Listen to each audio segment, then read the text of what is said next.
Most Ironmen avoid the wilderness early. I did the opposite, and it completely changed my account. I'm Labs. This Ironman started as something I AFK'd while grinding Grandmaster and pets on my main, until I realized that the wilderness might actually be the fastest way to break early game progression.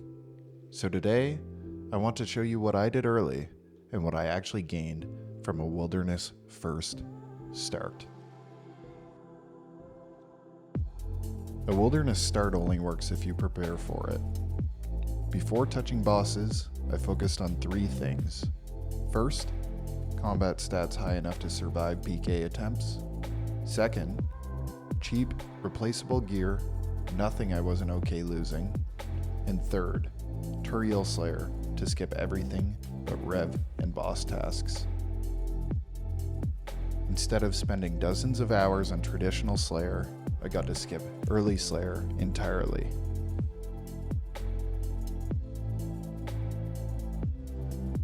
Over the course of the wilderness grind, I put in some serious volume. Over 1,500 Calvarion kills, 1,800 Spindle kills, and just about 7,000 on-task Revenant nights.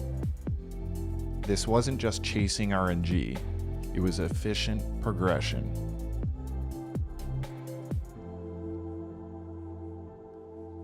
Starting with Calvarion.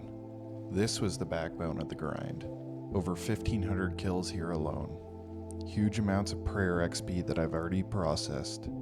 Alks and raw GP. Tons of herbs, including over 1,000 Ranars, turned into prayer pots. And seeds that directly bank Herblore and farming levels. Next up is Spindle. This boss was all about constant supplies. More secondaries and a steady flow of resources. Even without uniques early, the sustain here was huge.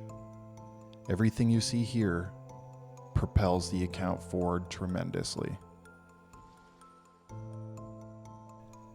Then there's RDO.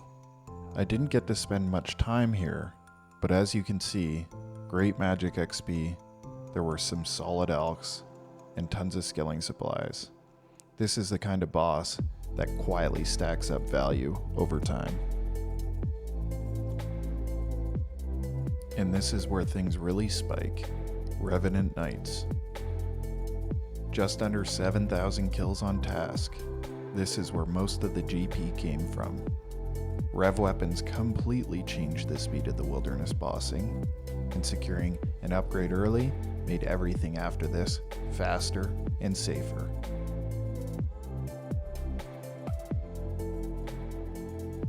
When you zoom out, this is what starting in the wilderness can actually do for an Ironman.